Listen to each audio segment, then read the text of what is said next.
Hello mga kabataang makabayan! Welcome sa Araling Panlipunan with Ma'am Ivy, ang inyong digital classroom para sa mas makabuluhan at makulay na pag-aaral ng Araling Panlipunan. Handa na ba kayo? Tara na at simulan ang ating paglalakbay. Pag-aaralan natin ang nakaraan para sa mas maliwanag na kinabukasan.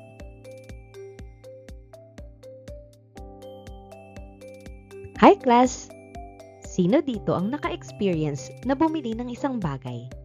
Tapos, after ilang oras, sinabi nyo, ba't ko nga ba binili to? Minsan, nakita lang natin sa TikTok. Minsan, sale. At minsan, may influencer na nagsabing, guys, super worth it to. Tapos pagdating, ang expectation natin, 5 stars. But in reality, 1 star lang. Kaya ang topic natin today ay very useful kahit grade 9 pa lang kayo. Paano maging isang matalinong mamimili? Hindi porke mura, bibilhin. At hindi porke trending, kailangan natin. At lalong, hindi porke sinabi ng TikTok na must have na talaga. Alright, so simple lang naman ang mission natin today. After ng lesson, gusto kong kapag may nakita kayong sale or 70% off, gaya ng last 3 items, buy now, hindi automatic na add to cart. Dapat, marunong kayong huminto at mag-isip. Kailangan ko ba to? Okay kaya ang quality? Or, pasok ba to sa budget ko? Kasi ang goal natin ay hindi maging budol victim. Ang goal natin ay maging matalinong mamimili. Kaya naman, focus tayo. Ito ang goals natin today. Kasanayang pampagkatuto na ipamamalas ang talino sa pagkonsumo sa pamamagitan ng paggamit ng mga katangian ng isang matalinong mamimili.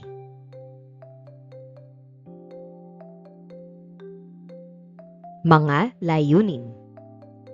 Natutukoy ang mga katangian ng isang matalinong mamimili batay sa mga pangunahing konsepto ng economics na ipapakita sa pamamagitan ng isang payak na presentasyon ang mga batayang impormasyon tungkol sa mga katangian ng isang matalinong mamimili at na ipapahayag ang kahalagahan ng pagiging matalinong mamimili tungo sa likas kayang pag-unlad ng pamayanan.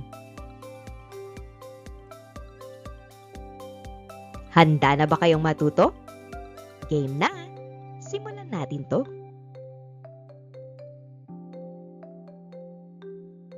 Pagsusuri at pangangatwiran. Bigyan ng marka ang sarili batay sa iyong karanasan bilang isang mamimili. Ang gradong 5 ay nangangahulugang palagi mo itong ginagawa at isa naman kung pinakamadalang o hindi mo ito nagagawa. Matapos ito, pangatwiranan ang iyong mga sagot. Isulat ito sa kwaderno.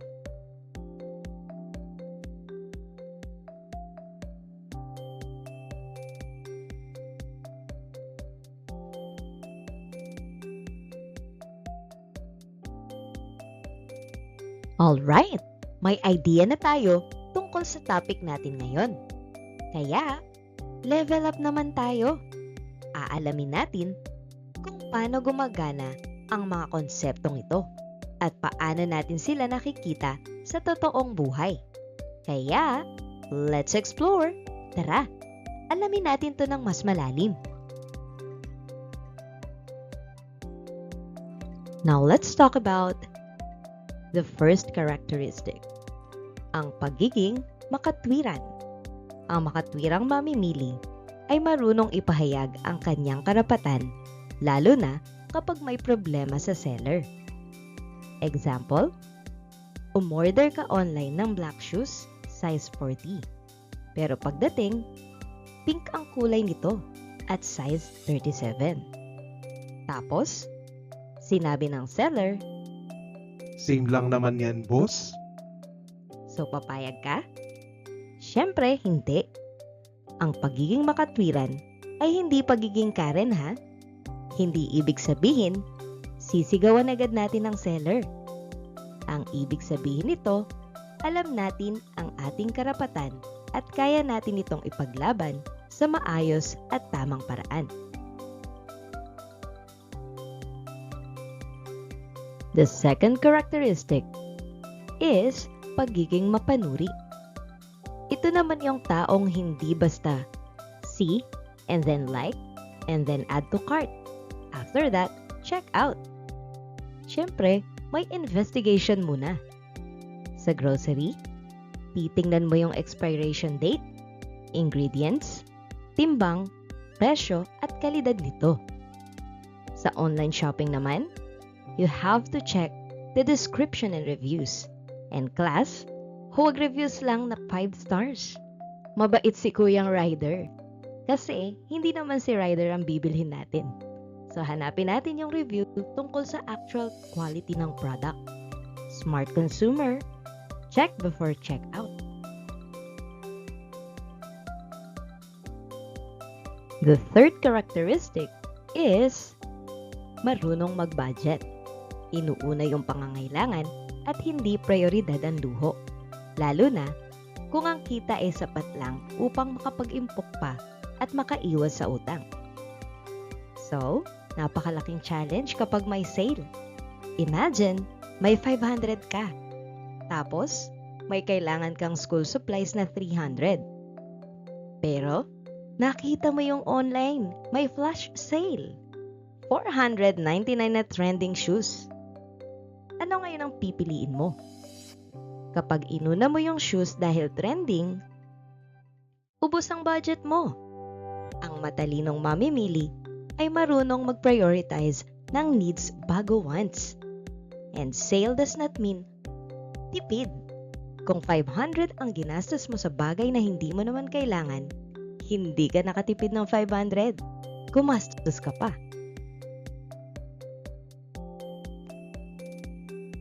Fourth characteristic is may alternatibo. May pamalit kung sakaling wala na ang nakasanayang produkto. So imagine, yung paborito mong brand ng shampoo ay 200. Pero may ibang brand na 120 lang. Pero okay din naman yung quality. Hindi ibig sabihin na dahil yun ang nakasanayan mo, yun lang ang option mo. Parang online games. Kapag hindi available ang favorite hero mo, hindi naman ibig sabihin, surrender na guys. May ibang hero pa naman dyan na pwedeng gamitin. Same sa pagiging consumer. Kung walang product A, tingnan kung may product B na same ang function. Good quality, pero mas practical. Hindi loyal sa brand at all cost. Loyal tayo sa good decision. Our fifth characteristic ay hindi nagpapadaya. Example, may nakita kang product. Ang original price, 1,000 pesos daw. Pero ang sale price, 999. Tapos nakalagay, mega super ultra sale. 1 peso lang palang difference. Ang matalinong mamimili ay may alam sa presyo at kondisyon ng market. Nagko-compare siya. At hindi dahil malaking red na sale, magandang deal na agad. Kaya before checkout, compare the price, compare the quality, and then decide.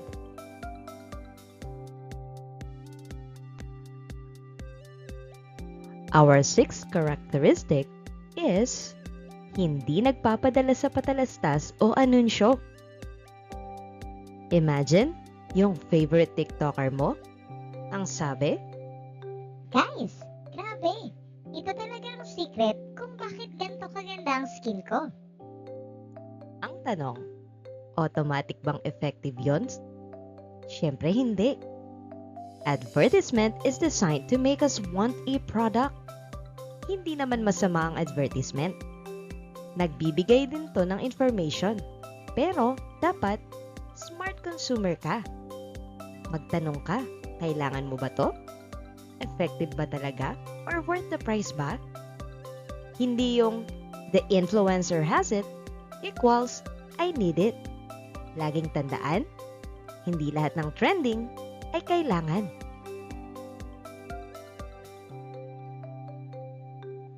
The seventh characteristic is hindi nagpa-panic buying. Hindi nakikinig sa walang batayang espekulasyon at hindi kumpirmadong impormasyon. Imagine, may nag-post sa Facebook. Breaking news! Mauubusan daw ng bigas next week? At ang source? Sabi ng kapitbahay ng pinsan ng kaibigan ng tita ko. At tapos bumili ka agad ng 20 sacks? Problema yon. Ang madali ng consumer ay hindi agad naniniwala sa unverified information. Check muna kung official ba ang source or may evidence ba? Parang sa fake news, you have to think before you share. At sa consumer naman, think before you buy. Okay, enough muna tayo sa discussion. Game mode muna tayo. Magbibigay ako ng situation at ang gagawin ninyo, you have to identify kung anong characteristic ng smart consumer ang ipinapakita nito. Parang guess the character, pero consumer edition. Are you ready?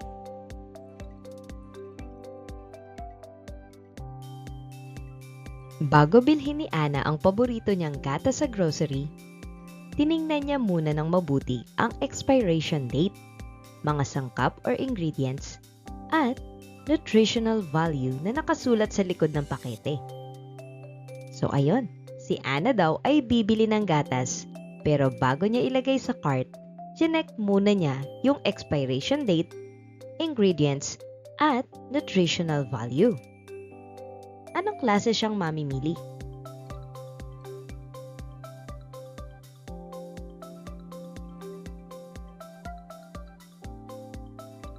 Tama, si Ana ay mapanuri.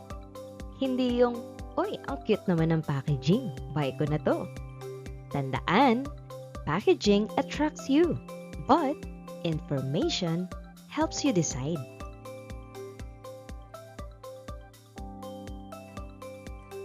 Sa kabila ng narinig na chismis na magkakaubusan umano ng asin sa merkado sa mga susunod na araw, hindi pa rin bumili si Mang Tomas ng napakaraming supot ng asin. At bumili lamang siya ng sapat para sa pangangailangan ng kanyang pamilya. So ayun na nga, may kumalat na chismis guys. Mauubusan daw ng asin. Pero si Mang Tomas, hindi bumili ng napakarami. Ano kayang karakteristik ang meron si Mang Tomas?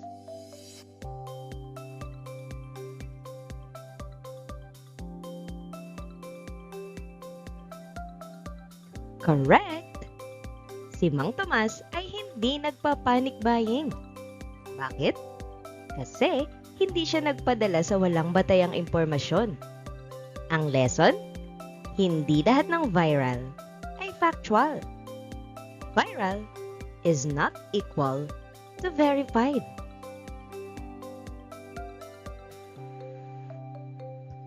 Nagpunta si Carlo sa palengke upang bumili ng isda.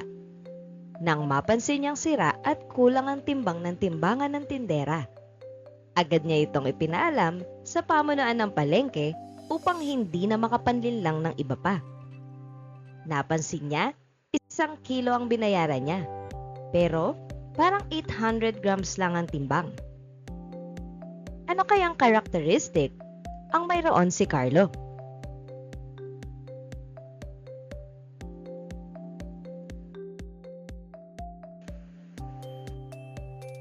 Pwedeng makatwiran at hindi nagpapadaya. Kasi hindi naman niya sinabing, Hayaan na natin, nakakahiya magreklamo. so class, ang pagiging matalinong consumer ay kasama ang pag-alam at pagtatanggol sa iyong karapatan.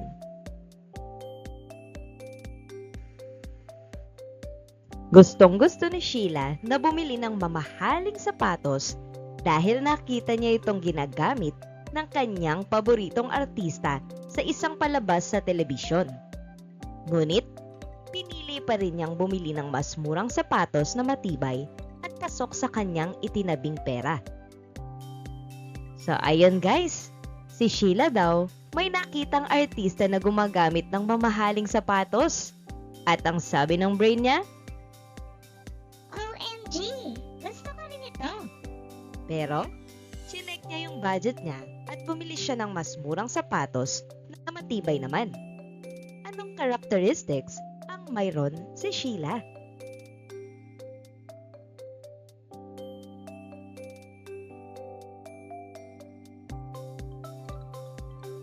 Pwedeng dalawa ang sagot.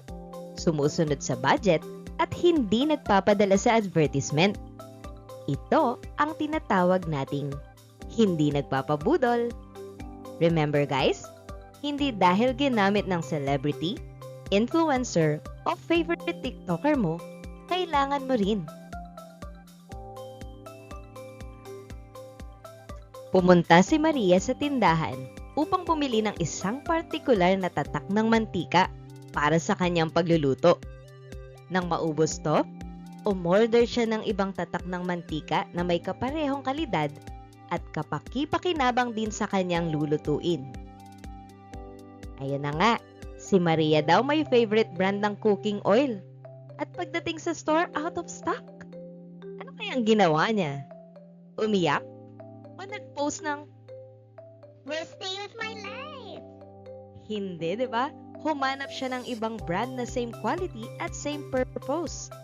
Ano kayang karakteristik si Maria? Tama, may alternatibo. Siya ay smart consumer. Walang brand A? Check brand B. Basta tingnan pa rin ang price, quality, and usefulness.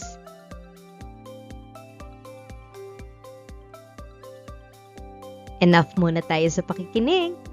Ngayon naman, kayo naman ang gagalaw at mag-iisip. I-apply natin kung talagang gets na ang lesson. Alright, hands-on muna tayo. Okay, tingnan natin kung consumer-proof na kayo. We have 5 situations here, and you have to identify kung mapanuri, sumusunod sa budget, may alternatibo, hindi nagpapadala sa ads, at hindi nagpapanic buying. Think carefully guys, hindi to paramihan ng sagot. Quality over speed. Good luck!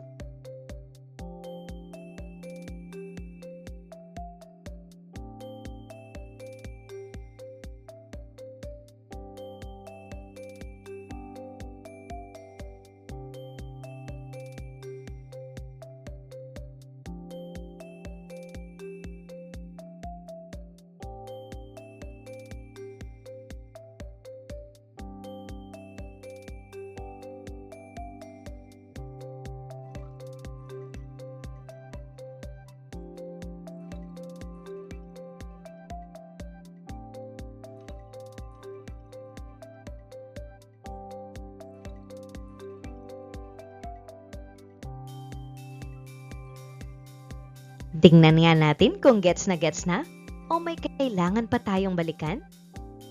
Ready? Sabay-sabay nating i-practice ang natutunan.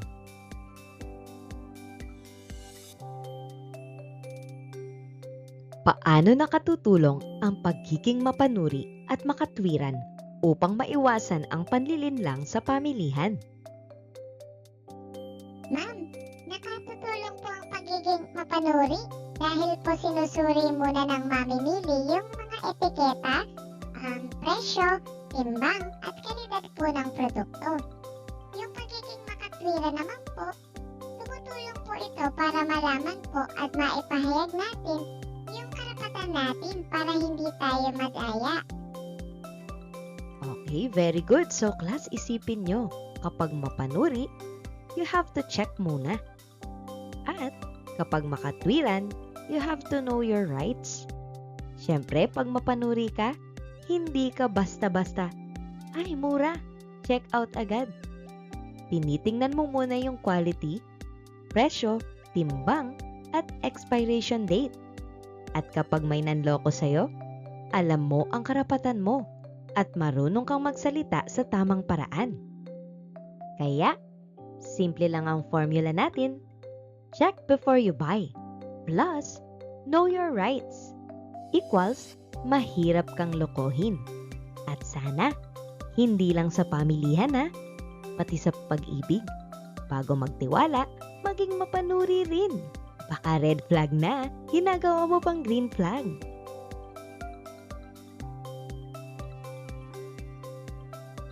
Tingnan natin kung matalinong mamimili na kayo or certified poodle victim pa rin.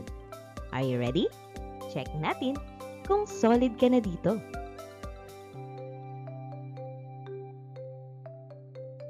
Sa iyong palagay, paano nagiging daan ang pagiging matalinong mamimili tungo sa likas kayang pag-unlad o sustainable development ng ating lipunan? Nagiging daan ang pagiging matalinong mamimili sa likas kayang pag-unlad dahil bumibili lamang tayo ng mga produktong kailangan, kapaki-pakinabang at pasok sa budget. So class, simple lang. Kapag matalino kang mamimili, hindi lahat ng makita mong trending, sale, o boodle finds ay check out agad. At hindi lang yan sa shopping hindi lahat ng attractive, kailangan mong i-check out. Minsan, tingnan mo muna kung worth it.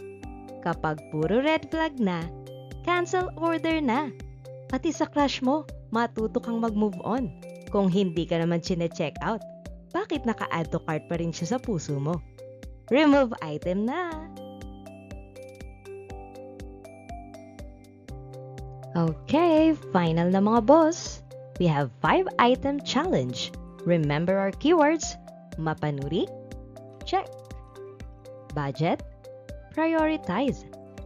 Alternatibo? May plan B. Hindi nagpapadaya? You have to know your rights. Hindi nagpapadala sa ads? Think before buying. Hindi panic buying?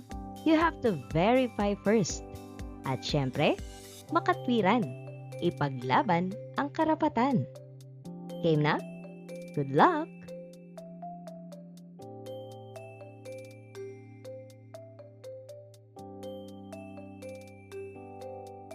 Lakas ulan na